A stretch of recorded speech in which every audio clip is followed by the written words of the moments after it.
Boa noite a todos. Hoje, 19 de junho de 2026, estamos iniciando mais um estudo do Livro dos Espíritos. Esse estudo é promovido pela Cidade Espírita Obreiro do Senhor, Curitiba, Paraná. E aquelas pessoas que nos assistem pelo YouTube,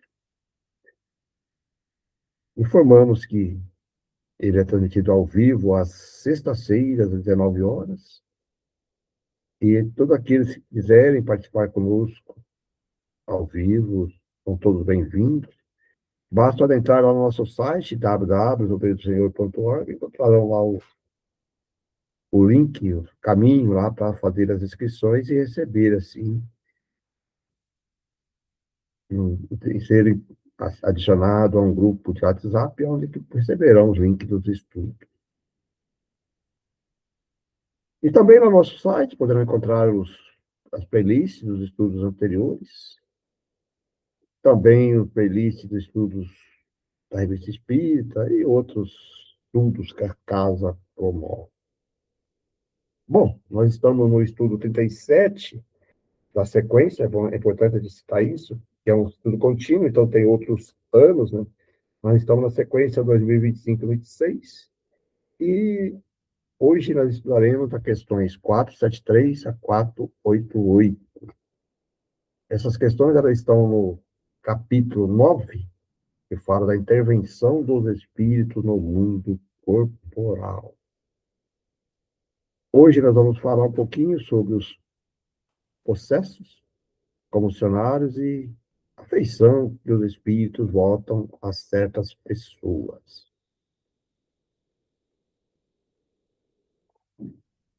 Então, no primeiro item, processo, 473.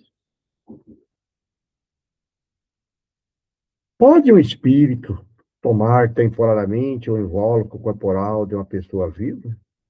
Isto é, introduzir-se no corpo animado e obrar em lugar de outro que se acha encarnado nesse corpo? Olha que pergunta. O espírito não entra em um corpo como entra numa casa. Identifica-se com um espírito encarnado, cujos efeitos e qualidades sejam os mesmos que os seus, a fim de obrar com ele. O encarnado é sempre quem atua, conforme quer, sobre a matéria de que se acha revestido. O espírito não pode substituir-se ao que está encarnado. Por isso que este terá que permanecer ligado ao seu corpo até o termo fixado para a sua existência.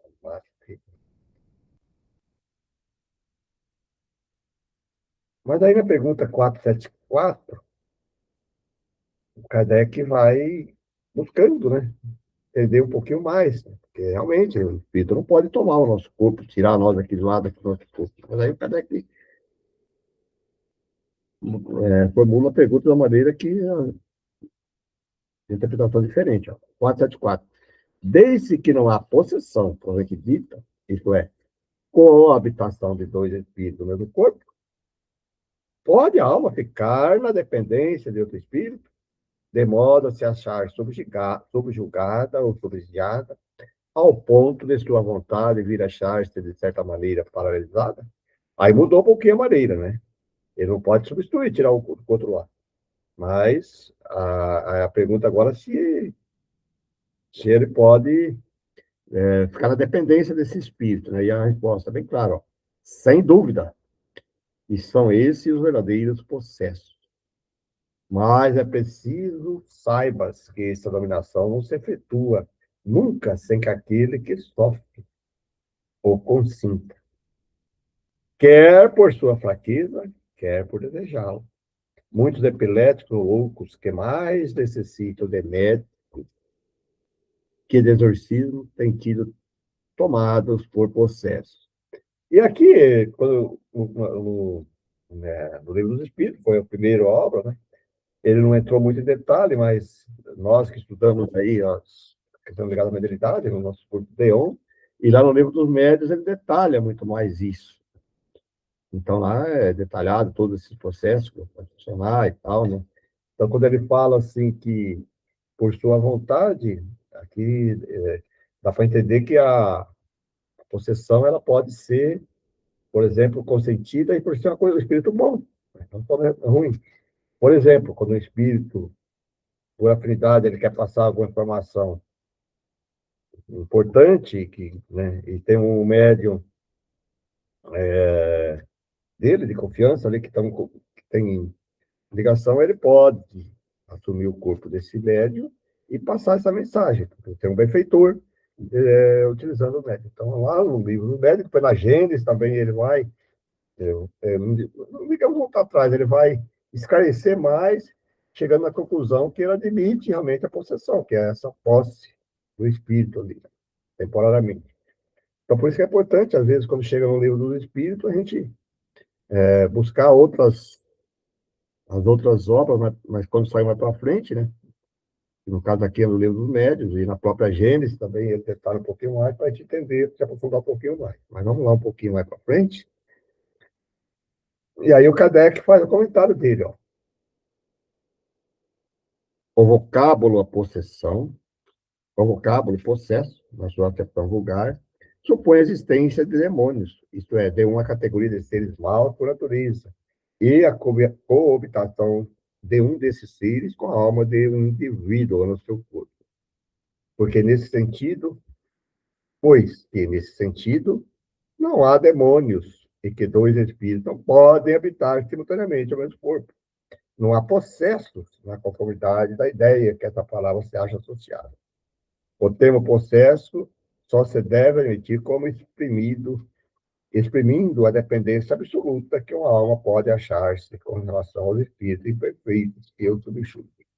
Então, aqui eu acho que já fica mais claro também para a gente entender isso. Quer dizer, quando ele fala assim, ali no caso ali dele, às vezes por medo, o espírito permite, por ameaça, ele permite, né? O cara permite que esse espírito atue sobre ele. Bem, bem interessante entender isso também, né? Porque ele fala, é dependência absoluta. Quer dizer, ele habla e o outro fica reprimido ali, mas não que existe sim a ação da vontade desse espírito, mas não existe dois espíritos ligados ao corpo. Ele apenas está utilizando daquilo ali porque o outro, por uma maneira ou outra, permitiu, né? 475. E essa pergunta aqui também é fantástica, né? Pode alguém, por si mesmo, afastar seus maus espíritos e libertar-se da dominação deles? Sempre é possível. A quem quer que seja, subtrair-se a um jugo deste. Com vontade, firme ou queira. Olha que resposta, hein? Por isso que às vezes a gente tem que aprender, tem que estudar, e tem que aprender, inclusive, não valorizar o mal, né? Não valorizar o espírito. Porque às vezes as pessoas, a gente percebe isso, que as pessoas, mas aquela pessoa é tão mal, que aí você, por medo, você valoriza mais e esquece de valorizar o bem, né? Olha o que eu estou dizendo, que é possível. Mas tem que ter uma vontade, firme e queira, né? Na 476. Pode acontecer que a fascinação exercida pelo mau espírito, se tal ordem que o subjugado não a perceba? Sendo assim, poderá uma terceira pessoa fazer que cesse a sujeição da outra? E, nesse caso, qual deve ser a condição desta terceira pessoa? E a resposta, olha, sendo ela, está falando de uma terceira pessoa que vai intervir para ajudar, né? E é isso que nós fazemos nos grupos de obsessão, nós fazemos através do magnetismo. Sendo ela um homem de bem, a sua vontade poderá ter eficiência, desde que apele para concurso de bons espíritos, porque quanto mais digna for a pessoa, tanto mais poder terá sobre os espíritos imperfeitos, para afastá-los, e sobre os bons, para os atrair. Todavia, olha bem, todavia, não poderá, todavia, nada poderá Se o que estiver subjugado, não lhe prestar o seu concurso. Alguém quer falar? Há pessoas que agradam a dependência, que lisonjeia os gostos e os desejos. Qualquer, porém, que seja o caso, aquele que não tiver puro coração, nenhuma influência exercerá. Os bons espíritos não lhe atendem aos chamados, e os maus não o temem. Olha que resposta, né, gente? Então, esse é um critério que, que nós adotamos no grupo, no nosso grupo de obsessão, e tem que ser assim, né? Que, por exemplo, acontece muitas vezes de um conhecido, de um amigo, vir pedir ajuda a uma outra pessoa, colocando aí que a pessoa está com processo obsessivo, não sei o quê. Normalmente, o que nós fazemos? Quando a pessoa vem buscar, quando não ela vem, nós sempre orientamos que a pessoa venha buscar ajuda. Por quê? Porque daí tem que fazer isso que está falando. Primeiro, se a pessoa veio buscar ajuda, já é um ponto positivo. Se ela não veio, nós sempre orientamos que ela vem, aí que entra a questão do magnetismo, do diálogo fraterno, e aí no grupo de obsessão que nós vamos fazer um concurso disso que ele está falando aqui, né? Nós vamos dialogar com essas entidades que estão lá próximo desse encarnado, e, inclusive, tem estudos sobre isso, que nós estávamos estudando, inclusive, na quarta-feira, no nosso grupo, né?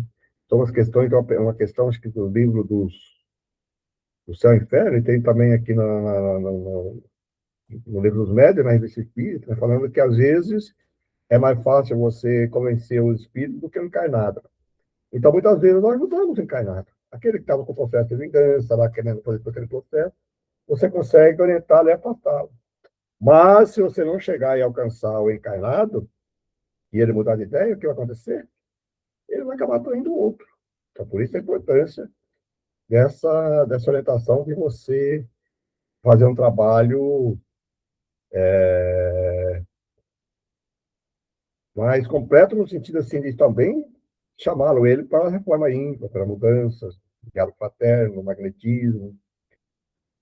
Lá também, na própria Gênesis, ele detalha mais isso, e no próprio livro dos Espíritos, no livro dos Médios, também ele detalha um pouquinho mais sobre essas técnicas, né, como que você pode utilizar para isso. Ele fala um pouquinho mais sobre isso.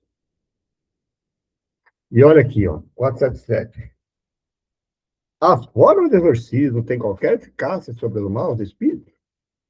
Bom, esses últimos riem se obstinam quando vem alguém tomar e está certo. Ele tá se referindo aqui, né, e é uma realidade, sobre aquelas questões ritualísticas, né, se um ritual lá e tal vai, vai significar alguma coisa. Não, o ritual não. Sim, a questão está na resposta anterior, né? Uma ascendência moral, tal, que consiga alcançar aquele espírito para afastá-lo, mas não é o gesto, o traje e tudo aquelas questões que utiliza. Né? Não é só a presença de um crucifixo, o espírito não significa muito. Agora, sim, se tiver uma pessoa que utiliza disso, mas for uma pessoa séria, por uma sessão moral, de uma seriedade, vai ter efeito, mas não por causa do objeto em si, mas sim por causa da ação, do sentimento daquela pessoa que está exercendo essa atividade. 478. Olha aí, ó. Pessoas animadas de boas intenções e que, nada obstante, não deixam de ser obsidiadas. Qual, então, o melhor meio de nos livrarmos dos espíritos obsessores? Não, gente. A gente já vi bastante isso. Ah, mas era uma pessoa tão boazinha, eu sou tão bom. Olha a resposta. Cansar-lhes a paciência, em um valor lhes dar a sugestão. Mostrar-lhes que perde tempo, vendo que nada consegue. Ah, e pelo contrário, né? Isso aí a pessoa, às vezes, na primeira questão que corre, aí lembra do espiritismo, lembra do espiritualismo, dessas coisas assim, vai buscar lá, eu quero que tira.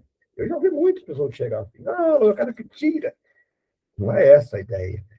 A ideia é que você muda a sua sintonia, você consegue influenciar o que ele coloca ali, e daí assim ele não vai conseguir te alcançar. Né? Então a pessoa sempre quer isso. Ah, eu quero que aposte. E às vezes não é esse, o caminho não é esse o correto.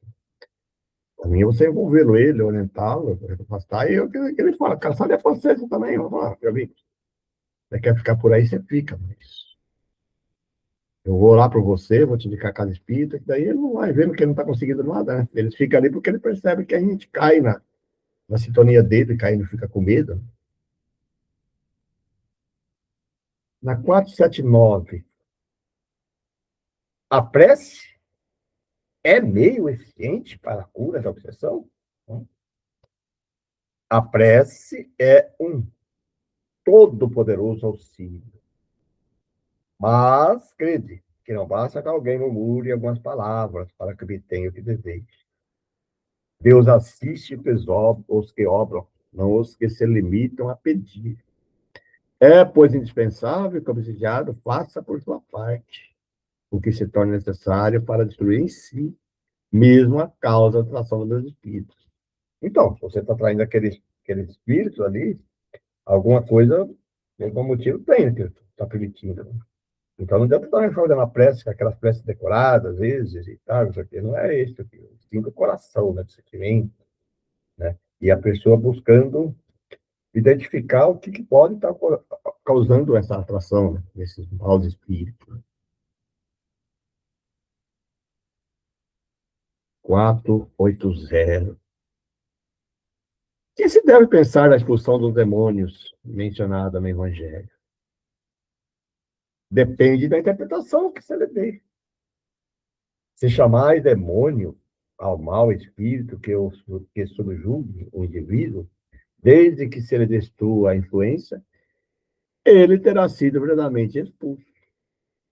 Se ao demônio atribuídos a causa de uma enfermidade, quando houver descurado, direis, com acerto, que expulsaste o demônio. Uma coisa pode ser verdadeira ou falsa, conforme o sentido que empresteis às palavras. As maiores verdades estão sujeitas a parecer absurdo, uma vez que se entenda apenas a forma, ou que se considere como realidade a alegoria.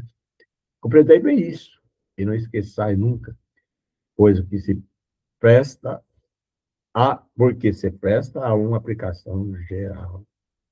É verdade, né? A gente quer interpretar na palavra, esquece. A própria língua daquela época utilizava, era uma língua arcaica, que tinha poucos recursos, né? Então aí a gente interpreta de uma maneira que, se você colocar pelo sentido literário, não tem, não, fica difícil, mas se você começar a interpretar ela no sentido amplo, né? Aí você vai tirar esses conhecimentos, esses ensinamentos aí, morais. Né? Agora, sobre os convulsionários. 481. Desempenha os espíritos algum papel nos fenômenos que se dão com os indivíduos chamados convulsionários? Sim, é muito importante. Bem como o magnetismo, que é a causa originária de tais fenômenos. O charlatanismo, porém, os tem a miúde explorado, exagerado de sorte, e lançá-los aos ridículos. Então, eu falo que o funcionário, uma época que eu trabalhava com venda, ficava muito na rua, principalmente no centro de Curitiba, naquela região ali. E eu vi alguns casos desses, não só no centro de Curitiba, mas em alguns bairros, dessas pessoas que andam na rua, né? Falando, coisa, falando. E eu vi várias vezes, inclusive, a senhora já estava no espiritismo, a pessoa chegando falando coisa assim que, né, nesse tipo desses funcionários que está falando, vai ficar totalmente possuído, né? É o que ele está falando aí, as pessoas não entendem muito isso né, e tratam eles como loucos, né? Ah, De que natureza são, em geral, os espíritos que concorrem para a produção dessa espécie de fenômeno? Pouco elevado, claro, né? Supondo que espíritos superiores os eleitem com tais coisas.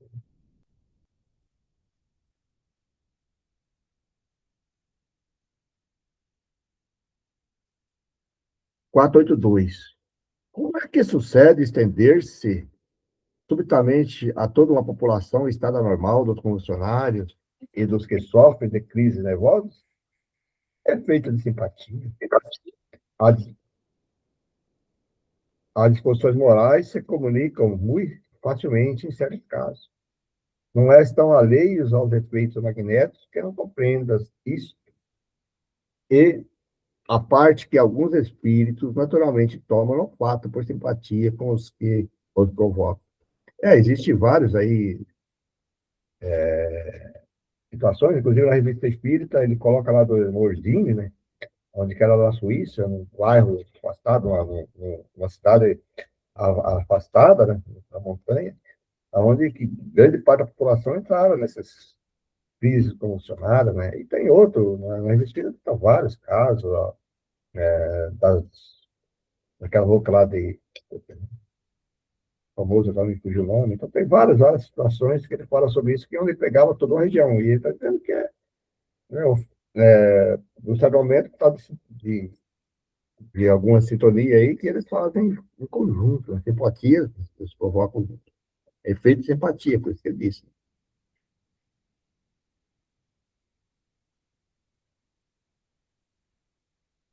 Entre as singulares faculdades que notam os convulsionários, algumas facilmente se reconhece de que numerosos exemplos oferecem o sonambulismo e o magnetismo, tais como, além de outras insensibilidades físicas, a leitura do pensamento, a transmissão das dores, por simpatia, etc. Não há, pois, duvidar de que aqueles em que tais crises se manifestam esteja numa espécie de sonambulismo desperto, provocado pela influência que exerce um sobre os outros.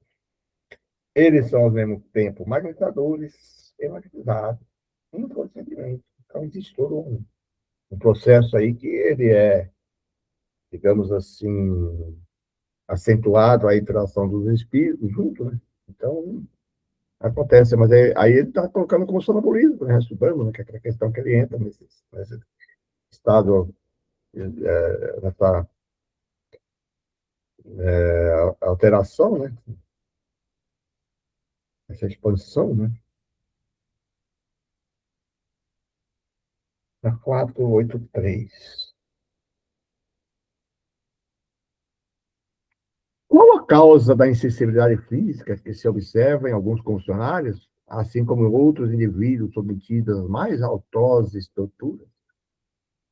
Em alguns, é exclusivamente efeito do magnetismo, que atua sobre o sistema nervoso, do mesmo modo que certas substâncias, do mesmo modo que certas substâncias. Em outros, há exaltação do pensamento em modo à sensibilidade. Dir-se-ia que nesses casos, nestes, a vida se tirou do corpo para se concentrar toda no espírito. Não sabeis que quando o espírito está vivamente preocupado com a coisa, o corpo nada sente, nada vê e nada ouve. Então, nessas de Morzini, lá, que ele relata bastante lá no Espírito, as pessoas às vezes faziam coisas assim que faziam acrobacias, coisas assim que quando encarnado não tinha nenhuma habilidade para isso. Faziam coisas assim de nos sentidores e tal.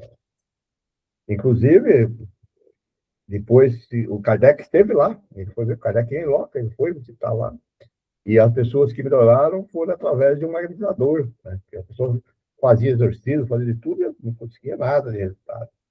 E as pessoas que melhoraram foram com o magnetizador, eu não lembro o magnetizador agora, que conseguiu atenuar algumas questões dessas, né? De algum desses pessoas que estavam lá. Né? Bem interessante.